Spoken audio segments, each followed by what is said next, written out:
4 treinadores demitidos nas 4 primeiras rodadas do Campeonato Brasileiro.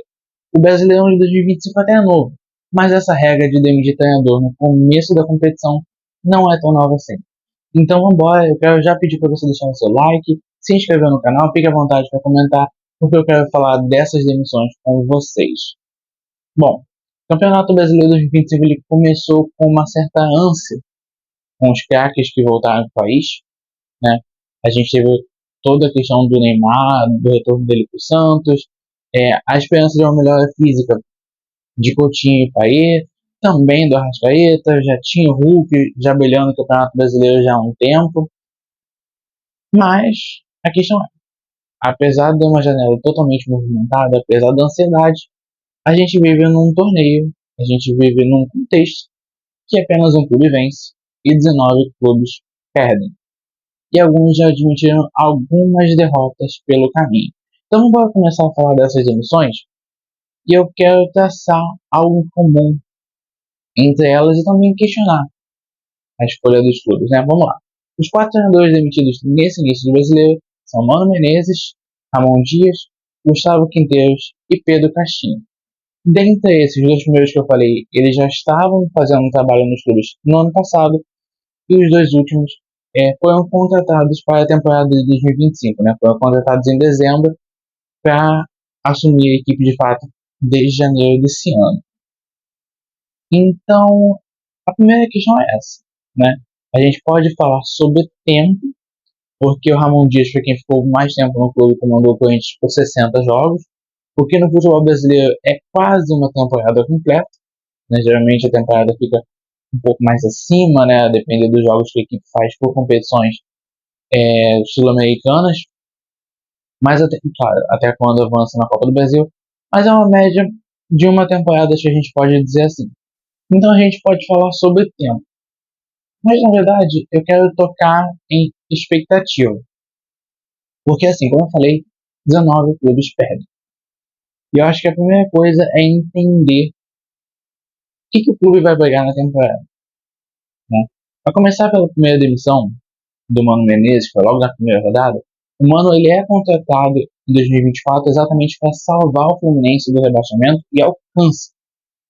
Consegue fazer alguns pontinhos importantes suficientes para que o Fluminense não seja rebaixado, segue para a temporada seguinte, faz um estadual muito fraco, né? O Fluminense bobeou diversas vezes no estadual, seja com a melhor equipe de fato, mas muitas vezes com uma equipe reserva ou com muitos outros da base, e já tinha uma amostra de que a equipe comando não renderia tanto. Ainda assim, a diretoria quis bancar. E a primeira pergunta é essa, que foi feita por muita gente de forma correta.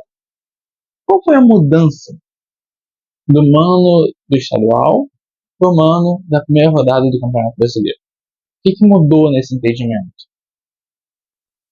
Em algum momento de um mês para outro, de um final de semana para outro, a expectativa morreu do Mano Menezes? Então, assim, é entender o limite do treinador e as escolhas que você faz por. Tanto que depois do Mano, o Fluminense foi atrás do Renato Gaúcho. Assim, o Fluminense já conseguiu 3 vitórias no Campeonato Brasileiro, já subiu por parte de cima. Mas é essa a questão.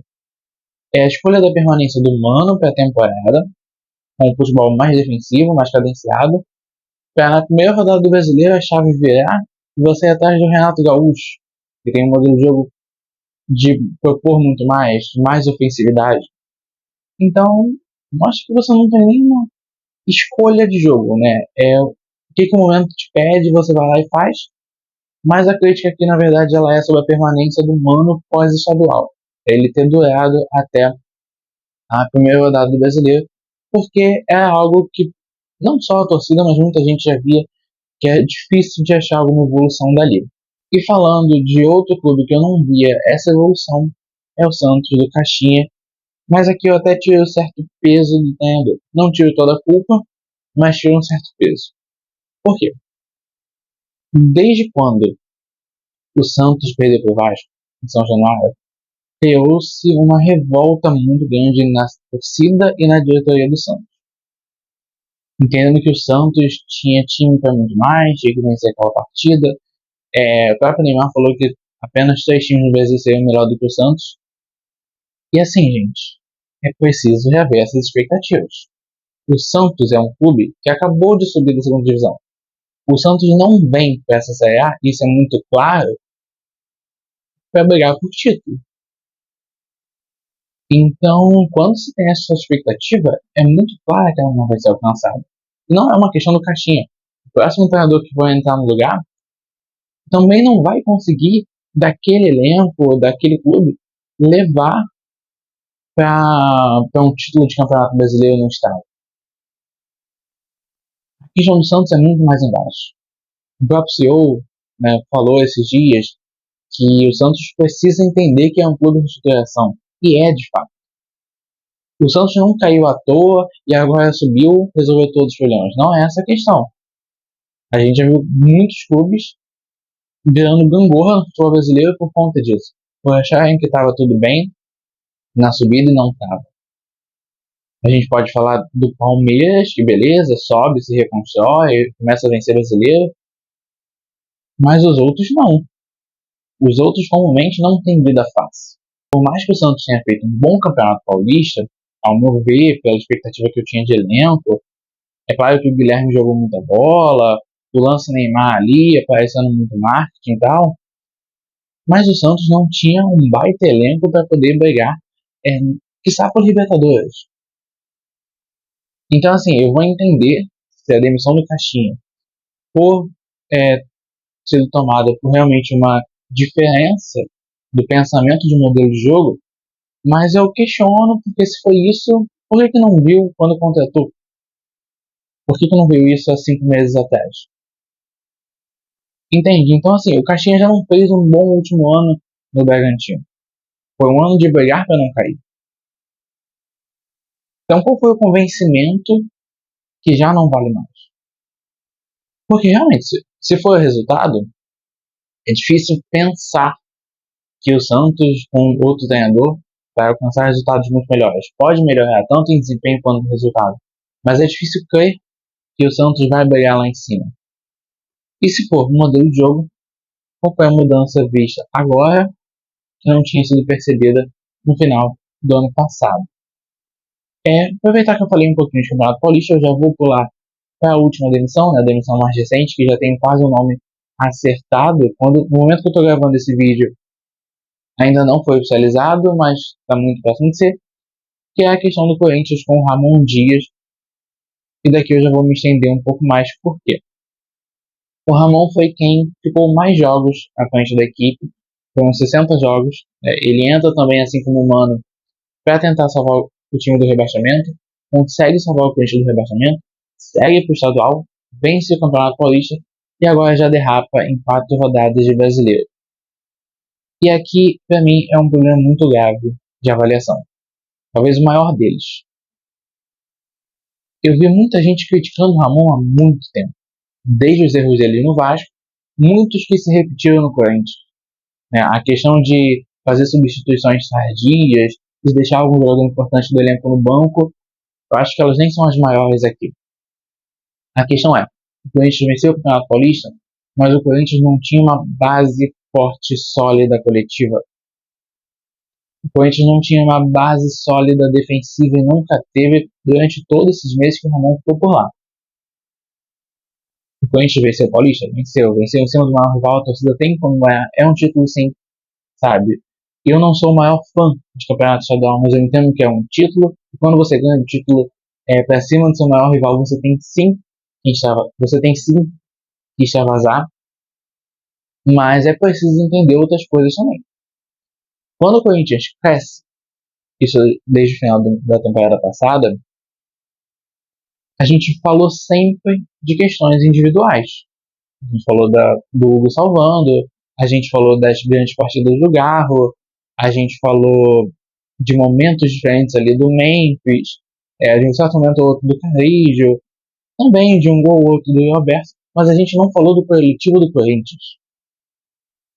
O que a gente viu é os bons atacantes que o Corinthians tem tentando esconder um meio de campo que não era tão construtivo assim, era muito ofensivo, mas era pouco construtivo coletivamente, e a gente tinha o Hugo salvando muitas falhas defensivas. Novamente, não falhas individuais, sim erros coletivos, questões que tinham que ter sido revistas em treinamentos, e não foram. Que se perduraram até hoje, tanto que a gente teve o Corinthians caindo na pré-Libertadores. Que assim, por mais que o título do Paulista seja comemorado e tenha de ser comemorado, o objetivo do Corinthians na primeira metade da temporada era dar atenção à pré-Libertadores. Se o clube foi classificado para Libertadores, ele quer jogar Libertadores, ele não quer jogar Sul-Americana. Então essa queda, ela é um ponto muito forte para essa rachadura. E mais do que isso, um início ruim na Sul-Americana, com uma derrota, com um empate, jogando mal nas duas partidas, é ainda pior. Então, o Corinthians a gente sabe que sofre há anos, há décadas, com problemas nos bastidores. Só que essa escolha de permanecer com o Ramon por tantas vezes, ela se mostrou errada ainda com o título. Era uma equipe que não crescia coletivamente. Era uma equipe de muitos erros, de muitas falhas coletivas. Ainda assim, ele foi mantido, até o momento que a corda estourou.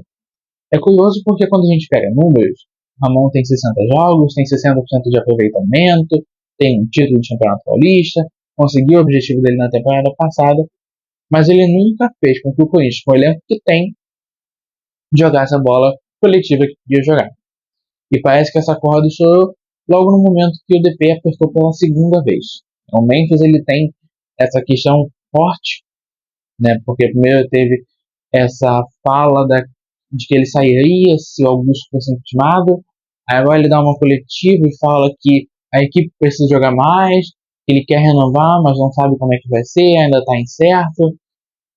E nas duas vezes a pressionada que ele deu, ele foi ouvido. Então a gente vê que aparentemente o Memphis tem muita força e muita voz dentro do Corinthians. Passando então para a última demissão, que eu achei que foge das demais, porque os outros três treinadores, né, já tinham experiências no futebol brasileiro e esse aqui não. Ao mesmo tempo que eu vou dizer que eu acho que esse daqui foi o pior trabalho entre os quatro, que é o do Quinteiros pelo Grêmio. O Quinteiros chega no Grêmio até bem avaliado pelo trabalho que ele fez no Vélez. Boa parte da torcida gosta da contratação, depois de anos de Renato, mas não rende em momento algum. O Grêmio sai de uma sequência de vitórias no campeonato estadual. O Internacional consegue, depois de tanto tempo, sair da fila, mas também peca com atuações terríveis nas Copas. A Copa do Brasil, a partida contra o São Raimundo, gente, é para mim absurdo, porque realmente ali você não tinha time, você não tinha bola jogada, você não tinha estratégia que desse certo. Você tinha sorte, você teve na Copa do Brasil goleiro salvando, você teve classificação dos pênaltis heróica, porque time ali não teve. Mérito ali para se classificar do time não teve. E é complicado, porque realmente o Quintero chega bem avaliado, sem muita experiência no Brasil, até se podia ter dado mais tempo, eu acho que isso foi dado a ele, eu acho que a irritação ela vem do campeonato estadual, mas a corda também para ele estourou, e eu acho que não tinha como. Eu acho que quando você perde para o Mirassol, que era de fato um postulante a acabar caindo de novo, até pelo acesso, pela primeira vez na história, quando você perde para esse Mirassol de 4-1 é muito difícil a corda não estourar. Ainda mais tendo uma atuação tão pífia quanto teve esse time do Grêmio. É curioso porque talvez das contratações, esse era o técnico entre os quatro que a torcida mais tinha expectativa e foi o que menos conseguiu render algo. Né? Apesar de um aproveitamento de 57%, muito mais próximo do que teve o Ramon, do que o Mano ou o Caixinha, eu realmente entendi esse como o trabalho, ainda que curto, o que mais fracassou. Né? E aí eu quero falar um pouquinho de avaliação antes de fechar esse vídeo. Por quê?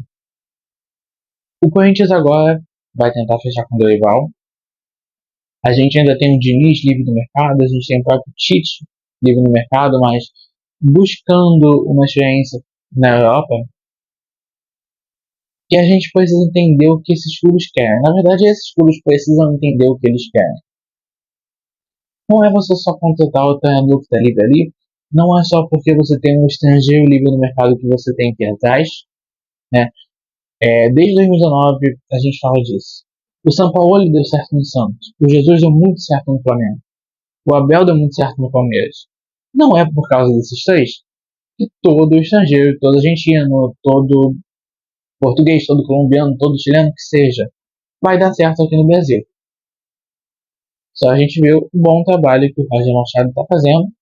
Só a gente vê o bom trabalho que o Diniz também fez no Fluminense, apesar de ter continuado e ter, enfim, continuado muito mal. E é importante que os clubes vejam isso. É um modelo de jogo. Como eu falei, a gente está num campeonato que só não vence, 19 perdem, mas desses 19 que perderam, 4 vão cair. E a gente teve muito clube grande caindo nesses últimos anos. É importante entender o modelo de jogo, é importante dar tempo ao treinador. E assim, quem for contratado agora já não vai ter um baita tempo, não vai ter um estadual, não vai poder fazer uma pré-temporada, não. É chegar e mandar o melhor time a campo sem ter tempo para treinar.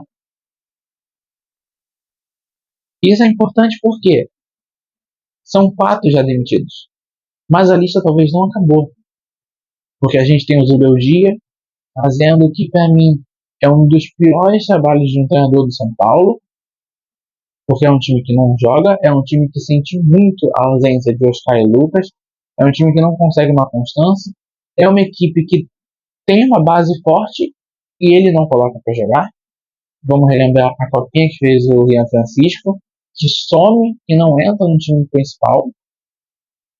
Até tem uma expectativa de que ele entre mais agora com a lesão do Calé, né, que aparentemente foi Serra.